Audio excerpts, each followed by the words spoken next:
Fala galerinha de lenço amarelo, tudo bem com vocês? Grazi e Rilen aqui do casal DBV e hoje nós vamos para mais uma especialidade. Mas você não descobriu que especialidade é essa ainda? Então vamos para as dicas, hein? Dica número 1. Os seus dentes são muito fortes e afiados, além de duros. Dica número 2. O que será que vem aí? Ele tem um olfato muito apurado. E a dica número 3, que também é uma curiosidade incrível, os seus olhos brilham no escuro. Você já sacou que animalzinho que é? Então, bora para a especialidade, vem comigo. Isso mesmo, respondeu certo quem disse tubarão. E aí, bora comigo mergulhar nessa aventura? Vamos descobrir muitas curiosidades e coisas interessantes sobre esse rei do mar. Muito bem, galera, vamos para a pergunta de número 1.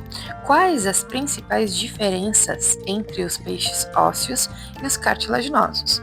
Você está vendo aí na sua telinha um esquema de peixes cartilaginosos e algumas características principais deles. Mas vamos lá, vamos para as primeiras. Os peixes cartilaginoso é aquele que tem um material bem molezinho, sabe? O que tem no nosso nariz? Então, isso é a cartilagem. Eles não têm a bexiga natatória. Isso é uma outra diferença que eles têm dos peixes ósseos. Mas o que significa isso? Significa que se eles pararem de nadar, eles vão afundar. Você acredita? O xixi deles também tem ureia, que é uma substância que ajuda a equilibrar o sal da água no corpo. E também, olha lá as brânquias. Ficam de fora, sem aquela tampinha que os outros peixes têm. Outra coisa, eles também não têm escamas como os demais peixes. Muito bem, agora vamos dar uma olhadinha nos peixes ósseos. Aí tá passando na sua telinha também um esqueminha com as principais diferenças, mas vamos resumi-las. Os peixes ósseos, tipo o salmão, o dourado e o peixe palhaço, igual o Nemo que vai mostrar na outra imagem. Eles têm um corpo feito de osso, igual a gente. E eles têm a bexiga natatória, que é como se fosse um balãozinho dentro do corpo deles, que esse balãozinho ajuda o peixe a subir e descer na água sem tanto esforço. O sistema deles também costuma ser coberto por escamas brilhantes, e eles fazem xixi com amônia e não com ureia. Então, resumindo aqui rapidinho, cartilaginoso, corpo de cartilagem, sem a bexiga natatória e sem escamas. E os ósseos, corpo de osso, com bexiga natatória e com escamas. Viu só como é fácil? E aí, nesse mergulho que eu te mostrei aí, o que você mais gostou? Do tubarão ou do Nemo?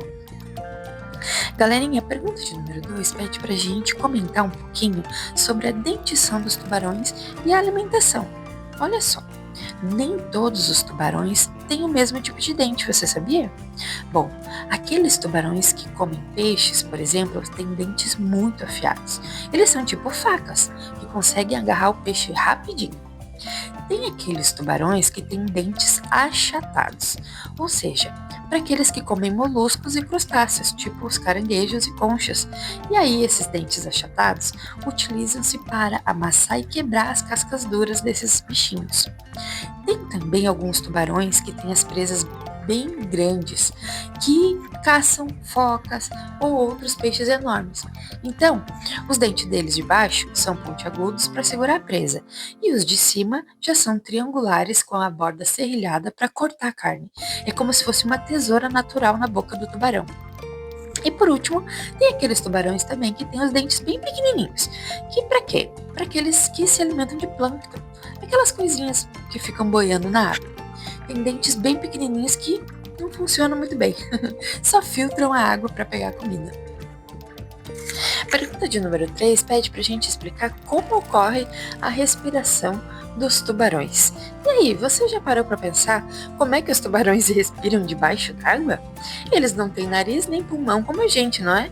Então, vamos lá descobrir como é que esse segredo do rei dos mares. Diferente de muitos peixes, os tubarões têm um jeitinho diferente de respirar.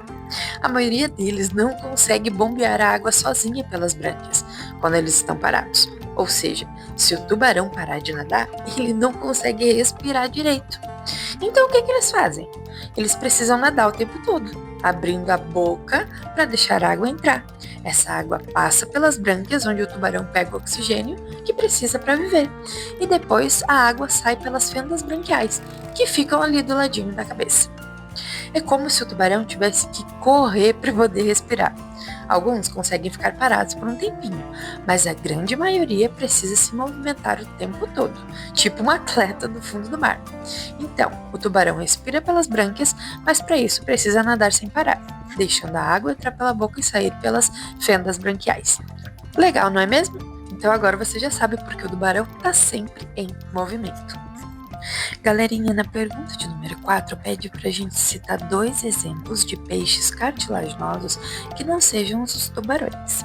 E na minha primeira pesquisa, o primeiro bichinho que encontrou foi as raias. Esse bichinho que tá aparecendo aí no seu vídeo.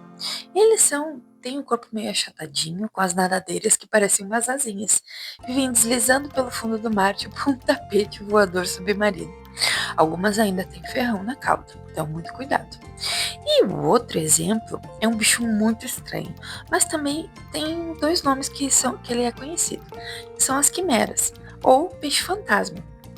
Vivem em águas muito profundas e tem um jeitão bem misterioso. Os olhos deles são bem grandes e o corpo bem lisinho, também todo feito de cartilagem. Pessoal, eu espero que vocês tenham gostado das perguntas até aqui, e na próxima parte da especialidade nós faremos as 5, 6, 7 e 8. Mande pra gente também nos comentários qual especialidade você quer ver por aqui, que a gente estuda e faz todo mundo junto, tá bem? Grazi aqui do casal DBV, nossa missão, nossa paixão. Maranata, tchau, tchau!